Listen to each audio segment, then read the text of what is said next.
19h45. Mesdames, Messieurs, merci de rester fidèles au programme de ITV, le journal Les Titres.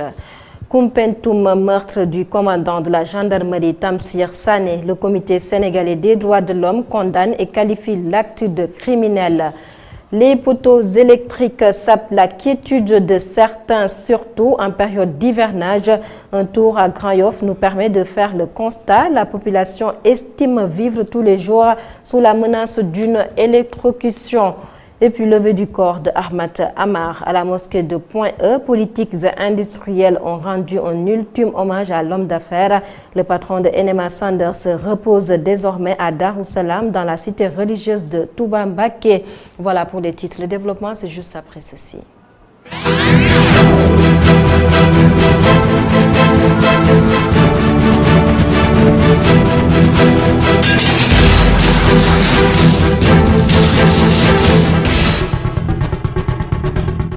Bonsoir à tous. Meurtre du commandant de la gendarmerie de Koumpentoum. Le commandant Tamsir Sané a été tué dans la nuit de jeudi à vendredi par des hommes armés. Un acte que condamne le comité sénégalais des droits de l'homme. On fait le point avec Amogor Robertnian.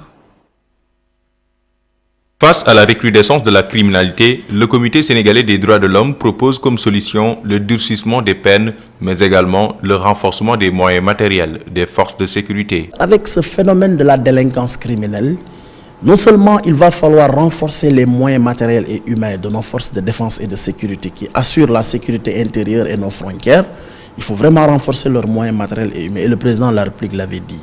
Mais également, il faudrait que dans le cadre donc de la distribution de la peine par notre justice, que les peines les plus dures soient donc prononcées à l'encontre de ces malfaiteurs. Parce que dans notre code pénal aujourd'hui, il y a des peines criminelles. Par exemple, la réclusion criminelle, la condamnation à perpétuité. C'est des peines qui sanctionnent très lourdement ces genres de situations. C'est-à-dire les auteurs de ces crimes ignobles, de ces crimes donc vraiment d'une certaine gravité. Je pense que cela permettra non seulement de sanctionner les auteurs, mais cela permettra de dissuader également les autres qui seraient tentés demain de commettre de tels forfaits. Le CSDH condamne la mort du commandant de la gendarmerie de Koumpentoum, tué au cours d'une intervention par une bande armée. De la même façon que nous sommes là pour défendre les droits de l'homme pour la veuve et l'orphelin, mais également nous devons défendre les droits de ces agents de sécurité, de ces hommes de tenue qui sont là et qui veillent sur notre sécurité. Effectivement, cet acte remet sur la table la question de la sécurité dans notre pays et c'est heureux que le président de la République ait pensé aujourd'hui à organiser un conseil présidentiel sur la sécurité des personnes et des biens au mois d'août. Et je pense que ce sera l'occasion un peu de revisiter ou bien de voir dans quelle mesure donc des initiatives seront prises pour davantage renforcer la sécurité dans notre pays. Pour rappel, le commandant de la brigade de gendarmerie de Koumpentoum a été tué par une bande armée dans la nuit du jeudi. Les assaillants tentaient de dévaliser le bureau de poste finance de la localité. Soutien à Guy Marius Sagna, la société civile se joint au mouvement Frappe France Dégage. En détention actuellement, Guy Marius Sagna est poursuivi pour un post sur sa page Facebook, une publication qui appartiendrait au mouvement Frappe France Dégage. Alioune Badara Mboup, membre du dit mouvement que nous écoutons au micro de Cheikh Hassan Fall. Je suis rectifié parce que ce post n'est pas l'œuvre de Guy Marius, il ne l'a pas partagé. Et ce poste se trouve au niveau de la page France Dégage, qui découle d'une conférence de presse publique organisée par Frappe France Dégage, qui fait une analyse de la présence militaire de la France au niveau du Sénégal et aussi de la sous-région. Et a conclu à travers les propos de M. Khourey Signas et aussi du ministre de l'Intérieur français, Christophe Castaner. La France veut nous dire que les terroristes sont là. C'est à moi de vous protéger, mais aussi c'est à moi que vous allez négocier de vos ressources naturelles. Donc c'est ça la quintessence du texte que Frappe France Dégage assume et que aussi Guy Marius Sagna n'avait pas participé à cette conférence de presse. Nous allons également mener le combat sur le terrain avec d'autres mouvements et organisations de la société civile pour exiger la liberté sans condition de M. Guy Marius Sagna. Et nous reparlons de la criminalisation du viol avec l'Observatoire national de la parité qui a tenu un atelier sur le viol.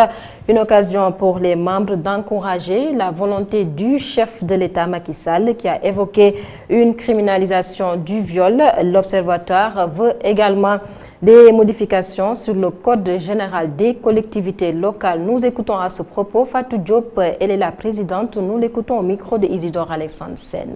Dans un contexte où les élections locales se préparent, en 2014, nous avons eu des élections locales sous le prisme de la parité qui nous a permis de faire des avancées, mais l'Observatoire avait identifié des difficultés quant à la parité dans les organes, notamment le bureau et les commissions. Et donc, nous avons fait le travail d'anticipation qui consistait à apporter des réformes, des propositions de réforme sur le code des collectivités territoriales. Donc il s'agissait de partager ces propositions avec les parlementaires. Nous avons pu justement identifier les articles qu'il fallait modifier et nous les avons donc reformulés. L'autre point, c'était de discuter de la question du viol, de la criminalisation du viol. Comme vous le savez, il y a eu une recrudescence des violences, notamment du viol, ces derniers temps. Au point que la population a été très émue et le chef de l'État, le président de la République, son Excellence M. Macky Sall, en tout cas s'est intéressé hautement à cette question et a pris la décision de criminaliser le viol. Donc il s'agissait pour nous aussi d'accompagner cette volonté politique. En quoi faisant? En réfléchissant à une proposition à mettre sur la table. C'est ce que le collectif des femmes parlementaires a fait et nous avons aussi discuté de ça en travaillant sur un projet d'exposé des motifs et en revisitant aussi les dispositions du code pénal relatifs au viol. Et des propositions concrètes ont été faites. Maintenant, nous avons ensemble décidé de mettre en place un cadre de suivi de ces décisions, un cadre de suivi entre l'Observatoire et le collectif des femmes parlementaires, pour justement aller jusqu'au bout de notre démarche. Et puis la première pluie enregistrée à Dakar suscite déjà des inquiétudes à Grand Yoff. Par exemple, la question liée à la sécurité des poteaux électriques refait surface. Les habitants sont sur le qui-vive, disent-ils. Babacar Touré. L'hivernage démarre à Dakar et sa banlieue. Dans certains quartiers comme Grand Yoff, plus précisément à la cité millionnaire, la lancinante question des poteaux électriques refait surface. Ici, un homme trouvé mort jeudi sous un poteau électrique inquiète les habitants. Ils soupçonnent déjà une électrocution et alertent sur leur sécurité. Nous ne sommes pas rassurés. Parce que des fois, il nous arrive de voir des étincelles dans les poteaux en cas où la pluie pleut. C'est pour cette raison, des fois, nous demandons aux enfants de ne pas être près des poteaux en cas de pluie. Nous avons peur. Comme vous le constatez, la situation est inquiétante. Ici, presque chaque année, les poteaux électriques font des victimes. Interpellé sur la question, la police de Grand Yoff, qui a fait le constat, affirme n'avoir pas trouvé des traces visibles de brûlure sur le corps. Le commissaire dit attendre les résultats de l'autopsie pour savoir ce dont il s'agit réellement. En attendant, les populations interpellent les autorités. Mais on leur demande juste de faire tout pour qu'il y ait au moins un peu de sécurité, parce qu'il y a des enfants qui circulent. Et en plus, surtout avec le pays, quand ça pleut, l'eau ne passe pas. Donc dans ce cas, c'est seulement facile d'être électrocuté. Donc dans ce cas, s'il y a des poteaux qui sont en fer, donc ils n'ont qu'à faire tout pour mettre des barrages, Donc de telle sorte que l'enfant n'aura pas l'accès aux poteaux, Donc c'est ça. Moi, mon appel, c'est surtout à la Sénélec, c'est la maintenance. Il faut qu'il y ait la maintenance et du suivi. quand tu amènes des gens sur le terrain, il faut qu'il y ait suivi. Sinon, il y aura toujours des problèmes. Au Sénégal, la saison des pluies rime souvent avec des cas d'électrocution. Presque sur tout le territoire national, l'hivernage fait des victimes chaque année. Défaillance technique ou négligence, les citoyens rencontrés s'interrogent beaucoup sur les causes de ce fléau. Levée du corps ce matin de Ahmed Amar, des membres de la société civile, de la classe politique également et des industriels. Et des industriels étaient également à la mosquée de Point-E pour rendre un dernier hommage au patron de NMA Sanders. C'était en présence de Omar Khan. Hommes d'affaires, hommes politiques, autorités religieuses et coutumières ou simples Sénégalais, ils étaient tous là à la levée du corps du défunt industriel. Ahmed Amar, un homme discret, un homme généreux, un capitaine d'industrie, tels sont les mots qui reviennent le plus.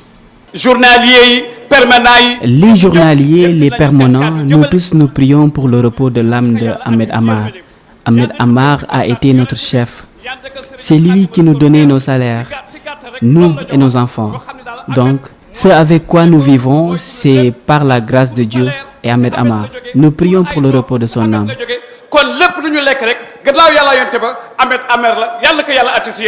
Mais nous disons aussi Ahmed que c'est un capitaine d'industrie. Ce que nous retenons de lui, c'est un capitaine d'industrie, quelqu'un qui a créé des entreprises et des emplois pour les Sénégalais. Et nous sommes dans un pays où il n'est pas facile d'investir, où il n'est pas facile de créer de la richesse. Il pouvait avoir sa richesse et le garder pour lui tout seul. Mais lui, ce qu'il a eu comme richesse, il a investi et l'a partagé avec tous les Sénégalais.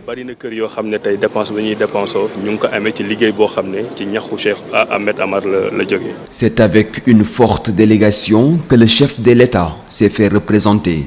Le ministre Aly Ngouille Ndiaye, qui a parlé au nom de la délégation gouvernementale, parle d'un homme exemplaire qui était toujours au service des Sénégalais.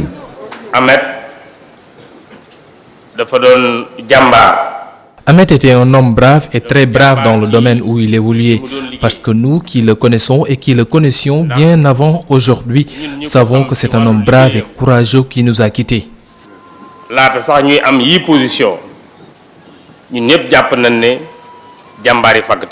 C'est une semaine après le décès de Ousmane Tanor Dieng que Ahmed Amar s'est éteint.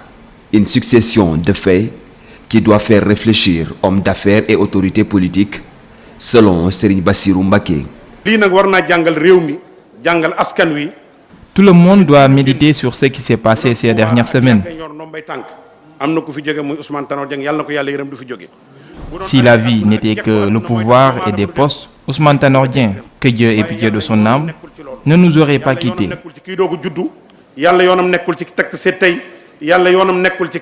Si la richesse pourrait empêcher la mort, Ahmed Amar ne nous aurait pas quittés aussi. Dieu ne se préoccupe ni de celui qui cherche le pouvoir, ni celui qui a amassé des richesses inestimables. Dieu a programmé toute la vie sur terre. C'est Ahmed Amar qui nous a quittés aujourd'hui. Demain ou après-demain, ce sera quelqu'un parmi nous. Ahmed Amar est décédé lundi dernier à Paris des suites d'un malaise. Il sera enterré aujourd'hui à Darussalam. Omar Kane, pour la mémoire de Ahmed Amar, la communauté des opérateurs économiques du Sénégal avait demandé à tous les commerçants industriels et artisans du Sénégal de baisser les rideaux des magasins, boutiques et ateliers. Moustapha Gabar Diop. Considéré comme l'un des chefs d'entreprise les plus influents du Sénégal, Ahmed Amar s'en est allé ce lundi 22 juillet des suites de maladies. Il laisse derrière lui la nouvelle minoterie africaine, une entreprise sénégalaise qui produit entre autres de la farine de blé, de l'alimentation pour le bétail et des pâtes. Rachetée à 13 millions de francs CFA à la fin des années 90, la structure a produit un chiffre d'affaires estimé en 2018 à 75 milliards de francs CFA. Qui est un capitaine d'industrie et dont le mérite est d'avoir racheté une entreprise moribonde en 1999, alors que le Sénégal est en crise. Tout le monde sait que la fin du régime de Diouf était difficile. Mais il a eu le courage d'aller prendre une entreprise en difficulté, de la transformer et passant de 1 milliard de chiffre d'affaires à aujourd'hui 75 milliards. C'est donc un mérite économique. Son entreprise produit chaque jour 250 tonnes de produits alimentaires, distribués à 80% sur le marché local, le restant étant destiné aux pays limitrophes comme la Gambie, le Mali et la Guinée. Pour beaucoup, il est un vrai modèle pour la jeunesse africaine. Il a donné l'exemple que Sénégalais africains, on pouvait être bon, on pouvait être meilleur, donc uniquement par la compétence. Et je n'ai jamais entendu une grève à NMA. Je n'ai jamais entendu que NMA avait des problèmes avec ses propres clients. Donc je crois qu'il est en fait le modèle parfait de la réussite sénégalaise. Parmi, bien sûr, les Sénégalais très courageux qui font la fierté de ce pays-là. En moins de 2 décennies, Ahmed Amar a su construire un empire industriel. Avec sa disparition, le Sénégal perd une figure majeure de l'économie et un des rares entrepreneurs locaux à pouvoir reprendre une compagnie étrangère. On peut espérer qu'il a au moins dans son entourage des gens qui seront capables quand même de tenir la baraque. Parce qu'il faut le dire, hein, l'industrie, ce n'est pas le commerce. L'industrie, c'est un secteur extrêmement difficile à coacher. Les matières premières, les cours changent tous les jours. Les coûts de production sont révolutionnés par en général des innovations techniques, technologiques qu'il faut aller chercher pour ne pas être en retard. Donc il faut être un visionnaire dans ce domaine-là, il faut être créatif aussi parce qu'il faut changer les produits, il faut les innover, il faut etc. etc. Donc c'est un ensemble de compétences, je crois que les hommes seront là-bas pour ça, qui feront que la maison pourra être tenue comme feu Ahmed l'avait fait. Mais nous avons l'impérieux devoir de perpétuer cet héritage et je ne parle même pas de moi, mais de tous les Sénégalais qui ont vu naître NMA dans un secteur en son temps réservé aux étrangers, qui a permis à d'autres Sénégalais, parce qu'il a osé en premier, de le rejoindre dans ce secteur. Donc c'est un défi qu'il a relevé pour tous les Sénégalais et tous les Sénégalais après lui doivent aujourd'hui œuvrer pour perpétuer.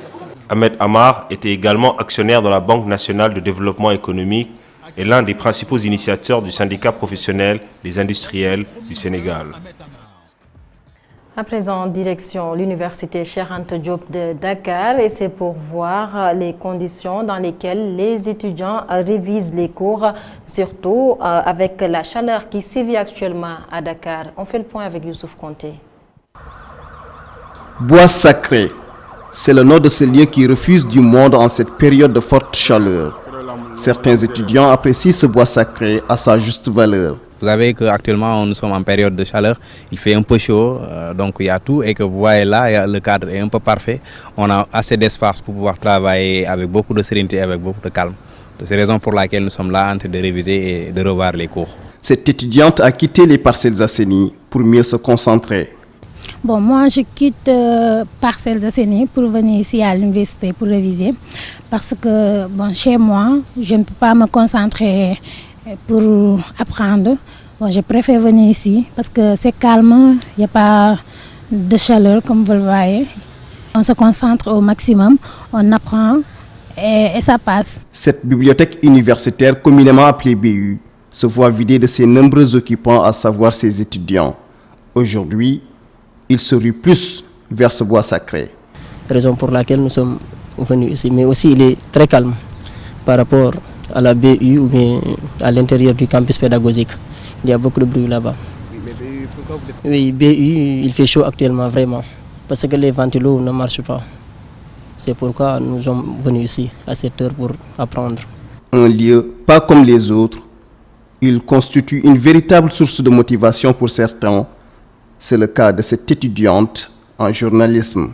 Ouais, depuis ce matin, je suis là pour réviser parce que j'ai un examen ici, comme ça je le prépare.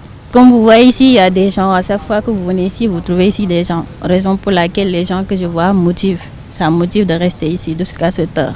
En cette période de canicule, bon nombre de personnes cherchent refuge pour se protéger contre les rayons du soleil, comme c'est le cas de ces étudiants à l'université Cheikh Anta Diop de Dakar.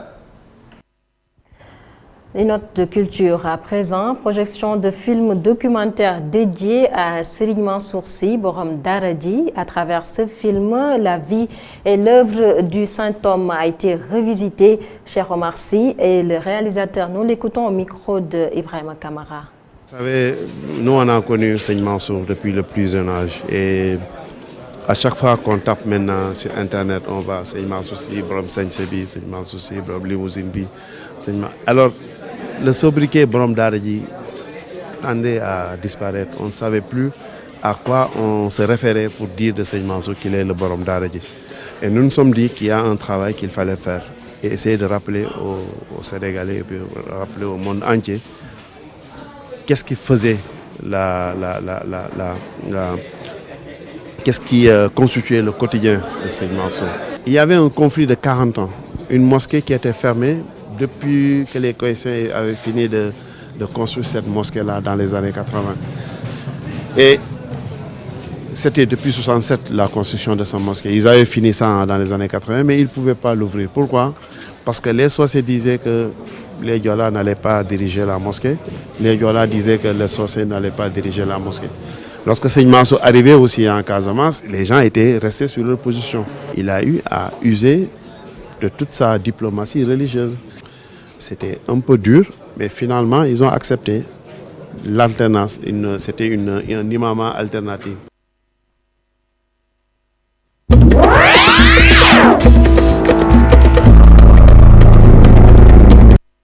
La page internationale à présent, 15 morts, c'est au Maroc après un éboulement près de Marrakech. Le drame est lié aux pluies torrentielles qui se sont déversées dans la région. Les victimes, 11 femmes, 3 hommes et 1 enfant. Elles ont été retrouvées par les équipes de secours à l'intérieur d'un véhicule enfui 20 mètres sous terre et ont précisé les autorités locales dans un communiqué. Et puis, manifestation à l'aéroport de Hong Kong. Des milliers de manifestants se sont rassemblés aujourd'hui à l'aéroport international pour sensibiliser les voyageurs au mouvement de contestation en cours avant un nouveau week-end de protestation.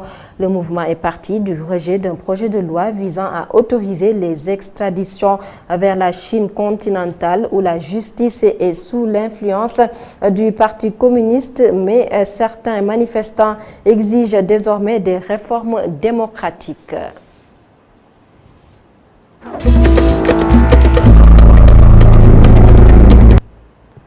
Du sport à présent, 24e édition de l'Afrobasket féminin. Le président de la Fédération nationale de basketball va dire.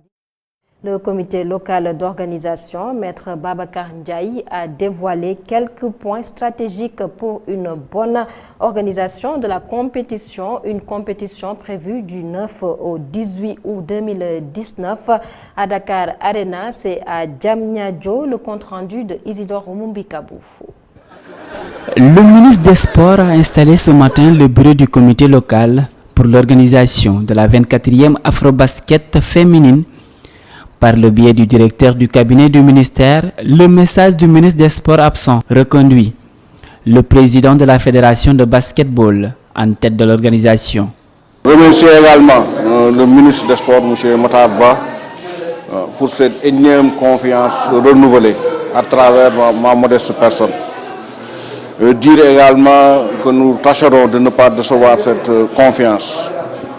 Maintenant, comme vous le savez, le Sénégal a l'habitude d'organiser des événements de cette nature.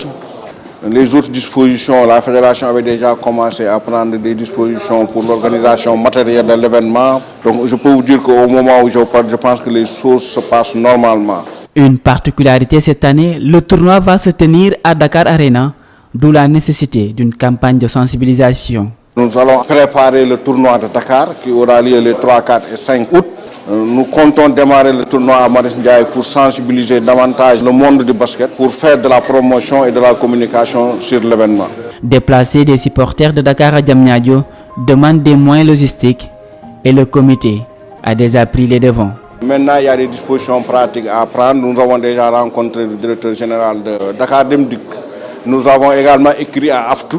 Également, nous avons pris contact avec les GIE de transport pour vraiment faciliter, désigner des points faciliter l'aller, mais également surtout le retour, parce que le match risque de se terminer à 21h. 1977, 1981, 1984, 1993 et 2007, le Sénégal a organisé l'Afrobasket féminine. Aujourd'hui, le comité est en plein pied dans l'organisation de la 6e Afrobasket féminine qui va se dérouler du 9 au 18 août prochain à Dakar Arena. Et voilà, c'est la fin de cette édition. Merci de nous avoir suivis et excellente suite des programmes sur ITV.